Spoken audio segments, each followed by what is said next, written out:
కొత్త తరానికి మీరు అన్నారు మీరు ఎదిగొచ్చిన తరం అంటే కష్టాలు ఉండాలన్న ఉద్దేశం కాదు, కాలానుగుణంగా ఏం చేయాల్సింది. బుచ్చన్న మా జయశంకర్ సార్ గారు చాలా మంచి మాట చెప్పిండు బుచ్చన్న. ఎందుకంటే మీకు తెలుసు, నాకు తెలుసు, మేము అటు కూర్చున్నాం, మీరు ఇటు కూర్చున్నారు, తేడా అంతే. కానీ అందరం ఒకే రకమైన ఉద్యమాలు చేసినటువంటి వాళ్ళం, ఒకే ఏమంటాం ఒక వేవ్ లెంత్ ఉన్నటువంటి వాళ్ళం ప్రజల పట్ల. జయశంకర్ గారు ఏమన్నారు, భౌగోళిక తెలంగాణ వచ్చింది. ఒకవేళ రేపు తెలంగాణ ఇంకా ఆయన తెలంగాణ వచ్చినాక బతికిలేడు పాపం. ఒకవేళ తెలంగాణ వస్తే ఇది భౌగోళిక తెలంగాణ మాత్రమే.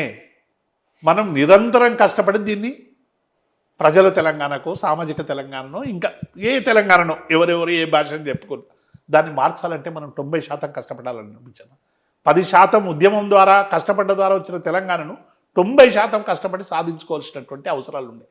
కానీ అనేక అడ్డంకులు, అనేక విషయాలు ఇవన్నీ కూడా ఇందులో ఇమిడి ఉన్నాయి. ఇంకా నిరుద్యోగులకు సంబంధించినటువంటి విషయంలో చాలా చేయాల్సినవి ఉండే బుచ్చన్న. నిరుద్యోగులు ఎందుకంటే తెలంగాణ అనేటువంటిది ఏమైపోయిందంటే ఇది మెకానికల్గా ఒక ముఖ్యమంత్రిని తీసి ఇంకొక ముఖ్యమంత్రిని తెచ్చిన తెలంగాణ కాదు బుచ్చన్న. ఇది అనేక యాస్పిరేషన్స్, అంటే ఒక దశాబ్దాల కాలం పాటు అనగదొక్కబడిన తెలంగాణ ప్రజల విష్తో వచ్చినటువంటి తెలంగాణ. సహజంగానే కోరికలు కూడా అట్లే ఉంటాయి బుచ్చన్న.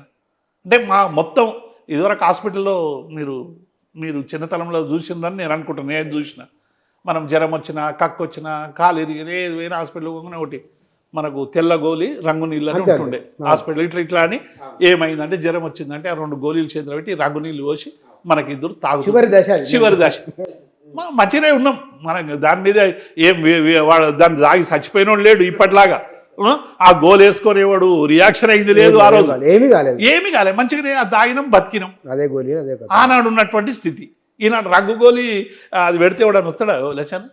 మారింది, తరం మారుతున్నది, ఆలోచనలు కూడా మారుతున్నాయి. అందుకే డెఫినెట్గా ఈ అనేక సమస్యలు, నిరుద్యోగులకు సంబంధించిన సమస్య ఏమైందంటే అందరికీ ఉద్యోగాలు వస్తాయి అనేటువంటి ఒక గొప్ప నమ్మకాన్ని నిరుద్యోగులు పెట్టుకున్న తర్వాత ప్రభుత్వం వచ్చిన తర్వాత అనేక జోనల్ సిస్టమ్ రావడం, రకరకాల ఇబ్బందులు రావడం, పబ్లిక్ సర్వీస్ కమిషన్లో ఒక ఏమంటామో అది జరగాల్సినటువంటి పని కాకుండా లీకేజ్ వ్యవహారం జరగడం, ఇన్స్టిట్యూషన్ల పట్ల వ్యతిరేకత రావడం ప్రజలకి, ఇవి వెంటనే సరిచేయాల్సి ఉండే. ముఖ్యమంత్రి కేసీఆర్ గారు సరిచేయాల్సినటువంటి అంశాల్లో నేను అనుకున్నటువంటిది ఏంటంటే పేపర్ లీక్ అయింది బుచ్చన్న.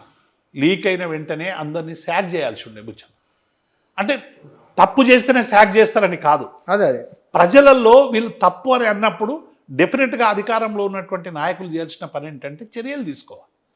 కేసీఆర్ ఏమనుకున్నాడు, అరే వాళ్ళు ఏం చేయలేదని అంటున్నారు కదా, నిర్దోషులను మనం దోషులకు ఎందుకు చేయాలి, మంచిది కాదు. కానీ కేసీఆర్ ఒక మానవత్వం ధోరణిలో ఆలోచించిండు. కానీ నిజంగానే ప్రజల పక్షం వహించి, ప్రజలు ఇవాళ వాళ్ళ దోషి అంటున్నారు, నిరుద్యోగులందరూ పబ్లిక్ సర్వీస్ కమిషన్ మీద ఆరోపణలు చేస్తున్నారు. జనార్దన్ అంటే మంచి లీడరే కావచ్చు, చాలా నాకు కూడా బాగా పరిచయం ఉన్నటువంటి ఆఫీసర్. కానీ ప్రజలలో ఒక భావం వచ్చిన తర్వాత డెఫినెట్గా ఒక రాజకీయ పార్టీగా, ఒక నడిపిస్తున్నటువంటి నాయకుడిగా ఆ రోజు నిర్ణయాలు తీసుకునేది ఉండేది మేము అనుకున్నాం. అది జరగకపోవడం వల్ల ఏమైంది బుచ్చన్న, అసలు ఉద్యోగాలు దొరికేది 10 మందికైనా వేలాది మందికి, లక్షలాది మందికి ప్రభుత్వం పట్ల వ్యతిరేకత పెరిగింది బుచ్చన్న. అంటే ఈ ప్రభుత్వం ప్రోత్సహిస్తుందనేటువంటి ఒక భావనకి ప్రజలు వచ్చేసారు. ఇట్లా కొన్ని చిన్న అంశాలు చేయాల్సిన అంశాలు చేయలేదు. తర్వాత ఉద్యోగుల నియామకాల్లో కూడా సరే అడ్డంకులు వచ్చినాయి, 40,000 మేము పెట్టిపోయినాము, 50,000 ఇవాళ రేవంత్ రెడ్డి గొప్పగా చెప్పుకుంటున్నాడు కదా, ఆ 50,000 మేము ఇచ్చి ఉంటే ఎంత బాగుండేది బుచ్చన్న. కోట్లు రకరకాలు. ఇప్పుడు కాళేశ్వరం కూడా ఉంది, మేడిగడ్డకు సంబంధించి ఏదో చిన్న సరే కోర్టు ఆ రోజు ఏమైపోయిందంటే ఎలక్షన్లు వచ్చినాయి కాబట్టి వీళ్ళు బాగా ప్రచారం చేసుకున్నాం. ఇన్ టైంలో ఆ రోజు సీఈలు యాక్షన్ చేసి ఉంటే, ఒక సీఈఓ ఈఎన్సో అక్కడికి పోయి ఆ తప్పు జరిగింది, నిజంగా తప్పు జరిగిందా, చేసినా లేదా, అడావిడిగా ఒక 5-6 ఇంజనీర్లను దీనికి జరిగిన కారణం ఏందని ఒక విచారణ వేసి వెంటనే దాన్ని కొంత సరి చేసేటువంటి ప్రయత్నం చేస్తే ప్రభుత్వం ఇది ఉండకపోతుండే కదా బుచ్చన్న. ఏమైపోయిందంటే ఇట్లా అంటే మనం మరణానికి ఏవో కారణాలు అన్నట్టు, 1,00,000 కారణాలు అన్నట్టు ఇట్లా ఇవన్నీ కారణాలు ఉన్నాయి. తర్వాత ప్రధానంగా ఇంకా జరగాల్సింది ఏముంది అంటే తెలంగాణ ఒక అద్భుతమైనటువంటి మంచి అవకాశం ఇచ్చింది బుచ్చన్న. రాజకీయంగా. అంటే తెలంగాణ వస్తే కొత్త రాజకీయ నాయకత్వం వస్తుందని. ఆ కొత్త రాజకీయ నాయకత్వం అనేది కేసీఆర్ వేవ్ లెంత్తో జమగూడినటువంటి ఒక రాజకీయ నాయకత్వం ఇంకా ఎదగలేదు బుచ్చారు. ఎందుకంటే వాళ్ళకి కావలసినటువంటి అవకాశాలు రాలేదు.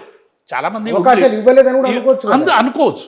అంటే దానికి ఏమైపోయింది బుచ్చన్న, రేవంత్ రెడ్డి తెలుగుదేశం పార్టీ ఆ రోజు ఉన్న ప్రభుత్వాన్ని పడగొట్టడానికి ఓటు నోటు ద్వారా ఒక క్రైమ్ చేసే ప్రయత్నం చేసిన తర్వాత ముఖ్యమంత్రి గారికి వచ్చిన ఆలోచన ఏంటంటే, కనీసం మనం కాకతీయ మిషన్ చేయాలన్నా, ఇంత చెరువులు మంచి చేయాలన్నా, కరెంట్ ఇవ్వాలన్నా ఇవాళ మనం రాజకీయంగా బలపడాలంటే ఇతర రాజకీయ పార్టీల నుంచి తీసుకొచ్చి ఇక మన పార్టీని పడేయకుండా చేసేటువంటి ఒక ప్రయత్నం చేయాలని ఒక రాజకీయపరమైన ఎత్తుగడలో భాగంగా అందరినీ తీసుకోవాల్సినటువంటి ఒక అనివార్య స్థితి ఏర్పడినాక సహజంగానే అద్భుతమైన రాజకీయ నాయకత్వం రాదు కదా బుచ్చన్న. ఉన్న రాజకీయ నాయకత్వం నుంచే తీసుకోవాలి. కాబట్టి ఆ ఉన్న నాయకులే గొప్ప నాయకులు అయిపోయారు. పాత నాయకులే మళ్ళీ సహజంగానే ప్రజలు ఏమొచ్చిందంటే ఇంతకాలం వీళ్ళని చూసినాం మళ్ళీ వీళ్ళని చూస్తున్నాం అనే భావన సహజంగానే వస్తుంది కదా బుచ్చన్న.